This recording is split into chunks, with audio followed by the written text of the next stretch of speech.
사도행전 18장 1절에서 11절 말씀이야. 조이라, 오늘은 바울 아저씨가 아덴이라는 도시를 떠나서 고린도라는 큰 도시로 간 이야기를 해줄게. 고린도에서 바울 아저씨는 아주 특별한 친구들을 만났어. 바로 아글라와 브리스길라 부부란다. 이분들은 원래 로마에 살았는데 로마 황제가 유대인들은 다 떠나라 라고 해서 고린도까지 오게 된 거야. 살던 집을 떠나야 해서 참 속상하고 힘든 일이었겠지? 그런데 하나님은 이 슬픈 일을 통해서 바울과 이 부부가 만나게 해주셨단다. 이들은 직업도 같았어. 바로 천막을 만드는 일이었지. 바울 아저씨는 평일에는 열심히 천막을 만들고 안식일이 되면 회당에 가서 사람들에게 예수님을 전했어. 그러던 어느 날 실라와 디모데라는 든든한 동역자들이 마게도냐에서 도착했단다. 친구들이 오니까 바울 아저씨는 더 힘을 내서 오직 하나님의 말씀을 전하는 일에만 푹 빠졌어. 유대인들에게 예수님이 바로 우리가 기다리던 그리스도라고 아주 분명하게 외쳤지. 그런데 조이야, 이번에도 유대인들은 바울 아저씨의 말을 듣지 않고 오히려 나쁜 말을 하며 괴롭혔어. 바울 아저씨는 옷에 묻은 먼지를 탁탁 털면서 이제 나는 이방인들에게 예수님을 전하겠다고 선언했단다. 옷에 먼지를 터는 건 나는 여러분에게 예수님을 다 전했으니 이제 내게는 책임이 없다는 뜻이야. 그래서 바울 아저씨는 회당 바로 옆에 있는 디도 유수도라는 사람의 집으로 자리를 옮겼어. 놀랍게도 회당을 책임지던 그리스보라는 사람과 그의 온 가족이 예수님을 믿게 되었지. 그리고 수많은 고린도 사람들도 말씀을 듣고 세례를 받았어. 어느 날 밤이었어. 하나님이 환상 중에 바울 아저씨에게 나타나셔서 부드럽게 말씀하셨어. 무서워하지 마라. 침묵하지 말고 계속해서 말하여라. 내가 너와 함께 있으니 아무도 너를 해치지 못할 것이다. 이 성에는 내 백성이 아주 많단다. 조이야, 이 말씀을 들은 바울 아저씨 마음이 얼마나 든든했을까? 사람들에게 하나님의 말씀을 열심히 가르쳤단다. 할아버지가 들려주신 이 다정한 이야기 속에는 사실 아주 거대하고 놀라운 역사적인 배경이 숨어 있습니다. 네, 우리 청취자 여러분이 더 깊이 이해하실 수 있게 그 바울이 도착한 고린도라는 도시의 풍경부터 머릿속에 그려보면 좋을 것 같거든요. 맞아요. 아덴을 떠나서 고린도로 향했다고 했는데 아주 거대한 항구 도시를 떠올리시면 됩니다. 이름은 많이 들어봤는데 약간 구체적으로 어떤 분위기였을지 궁금해요. 좀 시끄럽고 번화한 곳이었겠죠? 그리스 남북을 잇는 교통의 요지였거든요.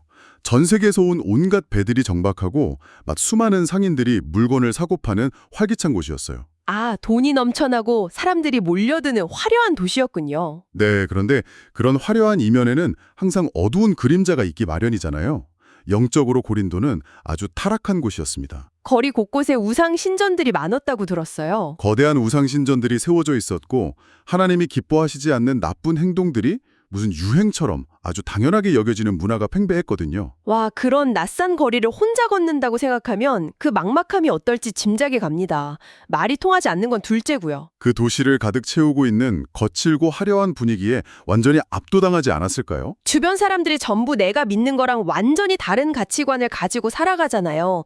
그 엄청난 고립감 속에서 바울도 꽤 많이 위축되었을 것 같아요. 아무리 믿음이 강한 사도였다고 해도 그 세속적인 고린도 한복판에 홀로 남겨졌을 때 느끼는 외로움은 이루 말할 수 없었을 겁니다. 그런데 바로 그 가장 막막했던 순간에 이 이야기에 아주 중요한 만남이 등장하네요. 네, 아굴라와 브리스길라 부부와의 만남이죠. 이 부부가 고린도로 오게 된 사연도 참 기구하더라고요. 원래 로마에 살다가 황제가 유대인들을 다 쫓아내서 여기까지 왔다고 했잖아요. 역사적으로 이게 클라우디오, 즉 클라우디우스 황제의 칙령 때문인데요. 로마에 살던 유대인들은 하루아침에 평생 읽어온 삶의 터전을 버리고 떠나야만 했습니다. 내가 잘못한 것도 없는데 집도 잃고 생계수단도 잃고 참 억울하고 비참했겠어요. 네, 수백 킬로미터를 떠돌다가 낯선 항구 도시에 겨우 짐을 푼 난민 같은 신세였으니까요. 평범한 일상을 송두리째 빼앗긴 거잖아요. 그런데 이야기를 찬찬히 들여다보면서 한 가지 놀라운 사실을 깨달았습니다. 어떤 부분이죠? 이 두 부에게 닥친 그 엄청난 시련과 피난길이 결국 바울을 만나게 되는 결정적인 통로가 되었다는 거예요. 아, 정말 그렇네요. 로마에서 쫓겨나 흘러들어온 그 슬픈 발걸음이 사실 바울을 위해 준비된 발걸음이었다니 하나님이 예비하신 완벽한 타이밍이네요. 인간의 눈으로 볼 때는 고통스러운 순간이었지만 하나님의 거대한 섭리 안에서는 이 낯선 도시에서 가장 도움이 필요한 바울에게 완벽한 동역자를 맺어주시는 과정이었던 거죠. 심지어 이 만남이 기적인 이유가 두 사람의 직업까지 완전히 똑같았다는 점이잖아요. 네, 천막을 만드는 일이었죠. 그런데 당시 천막 만드는 작업은 요즘 캠핑용 텐트를 바느질하는 정도로 생각하시면 안 되거든요. 아, 훨씬 고된 일이었나 보네요. 엄청난 육체 노동이었습니다. 주로 거친 염소털이나 막 질긴 동물의 가죽을 사용해서 만들었거든요. 가죽을 직접 다루려면 냄새도 심하고 자르는 것도 일이었겠어요. 지독한 냄새를 맡아가며 두꺼운 가죽을 칼로 자르고 아주 굵은 바늘로 꿰매야 했어요. 하루 종일 바느질하다 보면 손가락에 상처가 나고 굳은 살이 훈장처럼 바뀌는 피곤한 노동이죠. 이게 그저 가끔 차 한잔하며 말동무가 되어줄 사람을 보내진 게 아니었어요. 맞아요. 진짜 매일의 삶을 함께할 분들을 준비해 주신 거죠. 매일 그 냄새나는 가죽을 만지며 같이 땀 흘리고 고된 하루 끝에 밥을 나누어 먹으면서 삶의 가장 밑바닥부터 함께하는 진짜 동역자요. 서로 상처를 위로했을 모습을 상상하니까 가슴이 먹먹해집니다. 그렇게 서로의 버팀목이 되어주며 꿋꿋이 이겨내고 있던 바울에게 또 다른 위로가 찾아옵니다. 마게도냐에서 반가운 손님들이 도착하죠. 신라와 디모데네요. 천막 작업 장문을 열고 오랜 친구들이 딱 들어왔을 때 바울이 얼마나 기뻤을까요? 와, 멀리서 나를 돕기 위해 달려온 친구들 얼굴을 보는 순간 그동안의 피로가 싹 가셨을 것 같아요. 할아버지 이야기에서도 친구들이 오니까 바울이 더 힘을 내서 오직 말씀 전하는 일에만 푹 빠졌다고 하잖아요. 역시 같은 마음으로 목표를 향해 달려가는 친구들이 주는 에너지가 엄청난 것 같습니다. 이 지원에 힘입어 바울이 안식일마다 유대인들의 회당으로 향하죠. 네.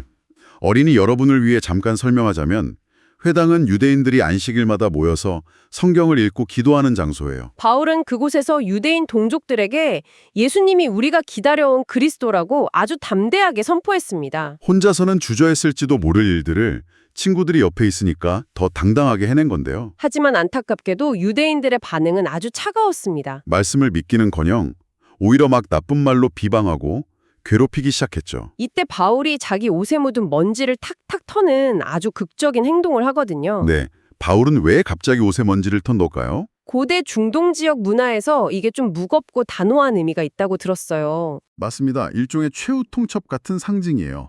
나는 당신들에게 생명을 구원할 기쁜 소식을 전하기 위해 최선을 다했다. 그런데도 당신들이 생명의 말씀을 끝끝내 거부한다면 이제 그 결과는 온전히 당신들 몫이다. 이런 뜻이죠. 사랑하는 동족들에게 거절당했으니 그 상실감이 참 뼈아팠을 텐데 바울은 그 좌절감에 머물러 있지 않더라고요. 네, 복음을 전하는 방향을 이방인들을 향해서 완전히 새롭게 바꿉니다. 우리 어린이 친구들을 위해 쉽게 말씀드리자면 이방인은 유대인이 아닌 사람들, 그러니까 그 당시로서는 하나님과 전혀 상관없어 보이던 다른 나라 사람들을 뜻해요. 그래서 바울은 회당 바로 옆에 있는 디도 유스도라는 이방인의 집으로 자리를 옮깁니다. 그런데 이 흐름을 가만히 보면 성경 전체를 관통하는 놀라운 원리가 발견되거든요. 바울이 유대인에게 거절당해 이방인에게로 갔다는 그 사건이 사실 예수님께서 겪으신 일과 깊이 맞닿아 있죠? 맞습니다. 예수님께서도 이 땅에 오셨을 때 가장 먼저 찾아가신 곳이 자기 백성인 유대인들이었잖아요. 하지만 유대인들은 예수님을 철저히 거절했고 결국 십자가에 못 박아 돌아가시게 만들었어요. 이 슬픈 비극이 어떻게 세상을 바꾸게 된 건가요? 하나님은 인간의 그 끔찍한 거절조차도 구원의 통로로 사용하셨습니다.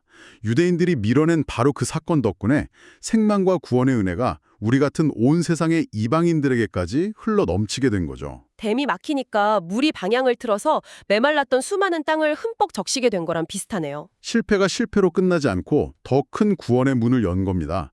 바울이 고린도에서 겪은 거절도 마찬가지였고요. 유대인들의 반대 때문에 유스도의 집으로 옮겨갔는데 놀랍게도 거기서 회당을 관리하던 회당장 그리스보와 온 가족이 예수님을 믿게 되잖아요. 유대인 사회에서 회당장이 예수님을 믿었다는 건 정말 엄청난 사건이었을 겁니다.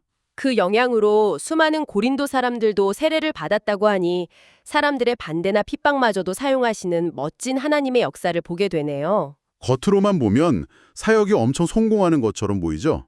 그런데 바로 이 시점, 어느 날 밤에 일어난 특별한 사건이 오늘 이야기의 가장 깊은 곳으로 우리를 안내합니다. 하나님이 환상 중에 바울에게 찾아오셔서 부드럽게 말씀하신 장면이네요. 무서워하지 마라, 침묵하지 말고 계속해서 말하여라. 이 첫 마디에 우리는 집중해야 합니다. 신약 성경이 쓰인 헬라어 원문으로 이 단어를 분석해보면 아주 흥미로운 진실이 드러나거든요. 짧은 말씀에 어떤 의미가 더 숨겨져 있나요? 시제를 살려서 정확하게 번역하면 지금 네가 계속해서 두려워하고 있는데 이제 그 두려워하는 행동을 멈추어라 라는 뜻이에요. 아, 그 말은 바울이 낮에는 당당하게 먼지를 털며 복음을 전했지만 사실 밤이 되어 홀로 남았을 때는 엄청난 공포에 떨고 있었다는 뜻이군요. 맞습니다. 언제 자신을 해칠지 모르는 적대적인 유대인들에게 둘러싸여 있었으니까요. 겉으론 아무렇지 않은 척했지만 내면은 극심한 압박감으로 짓눌려 있었던 겁니다. 아무리 위대한 사도라도 우리랑 똑같이 연약하고 두려움을 느끼는 한 사람이었을 뿐이라는 게 참 새삼스럽게 다가옵니다. 청취자 여러분도 일상에서 종종 겪으시잖아요. 낮에는 씩씩하게 보냈지만 막상 밤에 이불 덮고 누웠을 때는 마음이 캄캄해져서 막막할 때요. 새로운 환경에서 내가 과연 잘 해낼 수 있을까? 내일 나를 오해하는 친구들을 어떻게 마주할까? 하는 불안감이죠. 그런데 홀로 숨어서 떨고 있는 바울의 진짜 마음을 우리 예수님이 다 아시고 밤에 찾아오신 겁니다. 너 왜 그렇게 겁이 많니? 더 강해져라 하고 꾸짖으신 게 아니었죠. 아무도 모르는 바울의 그 떨리는 마음을 안아주시면서 이제 그만 두려워해도 돼. 내가 너와 함께 있단다. 조용히 위로해 주셨어요. 바울에게 그 밤 가장 필요했던 건 어떤 기적적인 능력이 아니라 내 마음을 알아주는 주님의 따뜻한 위로였던 겁니다. 그리고 이 성에는 내 백성이 아주 많단다. 라는 약속 덕분에 바울의 시선이 완전히 달라질 수 있었네요. 네, 나를 대적하는 적들만 가득해 보였던 고린도가 구원받을 사람들이 가득한 희망의 도시로 보이기 시작했으니까요. 그래서 무려 1년 6개월이나 도망치지 않고 머물 수 있었던 거죠. 우리 어린이 친구들과 부모님들도 오늘 귀한 용기를 얻으셨으면 좋겠습니다. 마주한 상황이 무서워서 두려움에 사로잡힐 때가 있지만 두려움을 느끼는 것 자체는 결코 실패가 아니거든요. 맞아요. 중요한 건 억지로 씩씩한 척 숨기는 게 아니라 솔직해지는 겁니다. 하나님, 저 사실 지금 너무 무서워요. 저를 도와주세요. 라고 솔직하게 기도하는 거죠. 그럼 주님은 언제나 우리 곁에서 무서워하지 마라. 내가 너와 함께 있다. 응답해 주실 거예요. 그리고 주변을 잘 둘러보면서 하나님이 보내주신 좋은 친구들이 있는지도 살펴봐야 하겠습니다. 하늘에서 음성이 들릴 때도 있지만 하나님은 아굴라와 브리스길라, 실라와 디모데처럼 우리 곁에 있는 소중한 사람들을 통해 일하시니까요. 더 나아가서 우리 자신이 누군가에게 그런 든든한 동역자가 되어 주어야겠다는 결단도 필요합니다. 낯선 곳에서 혼자 겉도는 친구에게 우리가 먼저 다가가 따뜻한 친구가 되어준다면 그것이 바로 누군가의 깊은 밤에 찾아가는 하나님의 위로가 될 것입니다. 오늘 나눈 이야기 속에는 두려움도 있었지만 그 모든 것을 덮고도 남는 하나님의 세심한 섭리가 가득했습니다. 고향에서 쫓겨난 슬픔까지도 만남으로 이끄시고 연약한 마음을 다정하게 안아주시는 그 사랑을 우리 마음에 꾹꾹 눌러 담았으면 좋겠습니다. 위로의 하나님, 그리고 좋은 친구들을 통해 역사하시는 하나님을 만나보았는데요. 그럼 이제 이 말씀이 우리의 삶 속에서 어떻게 열매 맺을지 스스로에게 질문해 볼 시간입니다. 여러분은 오늘 무엇에 결심했나요? 사랑의 하나님, 오늘 바울 아저씨의 이야기를 통해 하나님의 따뜻한 마음을 알게 해주셔서 감사합니다. 바울이 외롭고 무서울 때 좋은 친구들을 보내주시고 밤에 찾아와 위로해 주신 하나님. 저도 때로는 캄캄한 밤처럼 무섭고 떨릴 때가 있어요. 그럴 때마다 내가 너와 함께 한단다 하시는 하나님의 음성을 기억하게 해주세요. 저에게도 믿음의 좋은 친구들을 허락해 주시고 저도 다른 사람에게 힘을 주는 따뜻한 친구가 되게 해주세요. 예수님의 이름으로 기도합니다. 아멘.